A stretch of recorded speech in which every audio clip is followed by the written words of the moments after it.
Ko te uri o Ngāti Porou, Kimi ora Poi, te Māori tuatahi kia tohua hei kāpene i te kapa Mainland Tactics.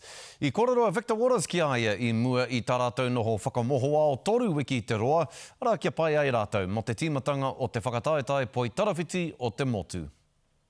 Ko te eke ki angitu te whai o Kimi ora Poi i te ao Poi Tarawhiti. Engari ki hai ia i mahara ko te kāpenetanga tētahi. Yeah, being a captain of an ANZ team is, I've said it to many people, nothing I've ever thought about, ever even considered that I'd be a captain. Mā rake ana te kite i ngā pūmanawa o te kaiārahi. He mea pōti ia, he kāpene hau, nō te mea e tatari ana a Jane Watson, kia whānau mai tana tamaiti tuatahi. Yeah, I must have stuck out for some reason, which I do not know why. Aha koa kaore a Poi i te kite, i te mārama rānei, e mārama ana ia, ka pehea tana ārahi i te kapa. Being myself out there and just, I think my leadership style is really leading by more of an example, not sort of yelling orders and like directing people around and then just saying things when I feel like they need to be said and not trying to force things, force unnatural leadership styles. He mea whakatō, tērā āhua e tōna whānau, me tōna wiwi nā titanga. My family is quite a humble family and I think